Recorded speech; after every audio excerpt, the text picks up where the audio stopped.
Oh, it's frustrating. Is it hard to be in first place every week of every year of your career, sitting at 6-2, by the way, and the second best record in all of football behind only the Philadelphia Eagles? So by default, you got the best freaking record in the AFC, and I've never had this kind of struggle before. I mean, I don't know. Pay more attention to football than who you're dating, maybe. How about that? This is the guy who never won a championship. That's you're damn right I've never won. Who's never won a damn thing. But listen, every fan of every other team in America is going, dude, zip your lip and throw away the key, because we don't want to hear you complaining about how uncomfortable this is for Kansas City. You lost one game. Bad loss? Yeah. Sure. Bad loss against a team that you're so much better than. But how often has this team lost back-to-back games? Not often. No. Matter of fact, it's been about a year plus since they lost, or 2021, I think, right? Since they've lost back-to-back games. But I will say this.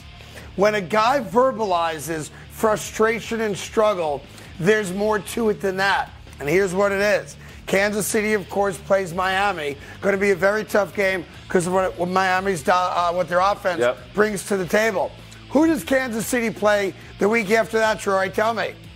They play the Eagles. So we are looking at the possibility, and yes, this would make me very happy, of Kansas City doing something they've never done in the Mahomes era, and that is lose 1, 2, 3 consecutive games. It could start Sunday morning. It could start. I highly doubt if they lose 3 in a row. But what Travis Kelce is saying is spot on. Like, he's never been through this. This team always figures it out. And if you look at the numbers, they tell the tale of why he's frustrated. Look at these numbers right here. When you look at the 2022 season, through 8 games, this is how impactful and effective they've always been. And then when you compare it to this year, look at the turnovers in the middle of that stat there, where they have the 16 turnovers versus 9. Like, when I look at this team, they are clearly struggling. And I think we have it a little backwards right there, where it should be the 2022 should be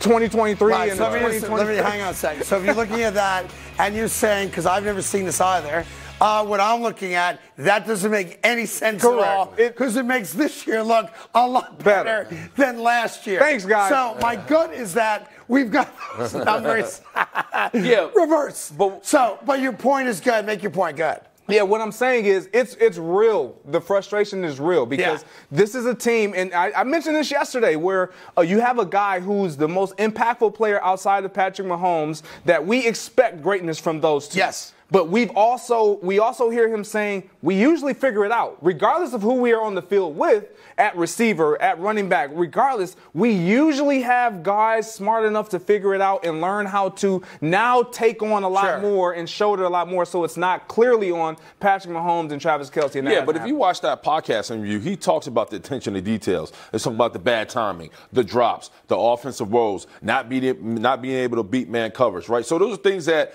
as an offensive outfit, when you mention multiple Super Bowls and you know what it takes to get to Super Bowls, you know what you should look like this time of year. And he's looking at himself on tape, because a lot of times in that interview, he's putting his hand up. I've been that guy too. I've missed blocks. I've had drops. I've had MEs. So he's saying to himself flat out, man, me, myself included, we're not who we're supposed to be right now. What's an ME? Just so mental error. It's all good. All right, so there's another side to this we should bring up. You know, if you ask me as a competitor, when do I not want to play a really good team, as Kansas City is, it's often an embarrassing loss. So I think this is, if you play into that a little bit, I think Miami's offense is not going to be stopped regardless, but I wouldn't want to play Kansas City off a loss. I also think, as much as I don't like these international games, that's just personal preference. We don't have to belabor that point of having to watch football at 9 o'clock in the morning. That being said, sometimes the best thing for a struggling team that is kind of like the Beatles when they come to town, because of all their success, pardon me.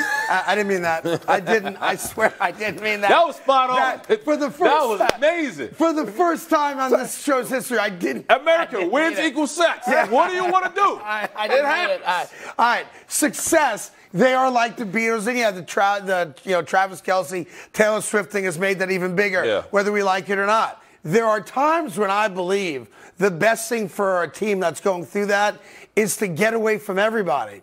Well, you're going to Germany, and I know the NFL has requirements of your time and press and meeting people and touring the sites and all that stuff. But they're not with their families. They're not with their friends. They're not with the paparazzi. They're in a foreign country, just the 53 guys and the coaching staff, and I think that can play to their favor. This is where I got pushed back. The families are there, right? Because some of the families ain't never been to London. So there's Germany, excuse me. So there's a distraction from the family. Like, hey, if dad's away, we're going to be away too. But I'm not worried about that. What I'm worried about right now is how do they evolve? Because they know they have an issue with the receiving corps. There's only one trusted source, and that's Travis Kelce. You talk about MVS not showing up, Sky Moore, yada, yada, yada, not showing up. But the issue is you have a good running back in Isaiah Pacheco who they're simply not utilizing. Yep. So how does he come into fruition? How can you use him in the office? Because we know the woes right now. One way of fixing it is leaning on the run game. They haven't done it yet. Yeah, it's going to be an interesting game, and it's a great matchup, and I don't think Kansas City's defense can stop the Miami offense,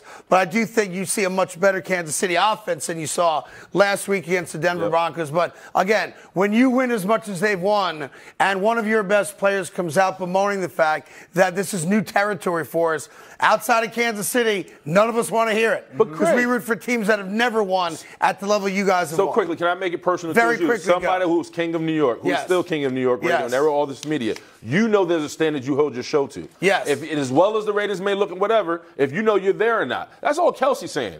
No, that's true. That's true, which is why the guy that put that stat on the screen is being fired after the show. Get him out of here. Well, because he embarrassed my good friend Greg Jennings. What are we doing? Hey there, thank you so much for watching The Carton Show. You can subscribe right here to get all the latest bits and segments from the show. And by the way, while you're at it, we have a lot of great shows on FS1, so check them out too.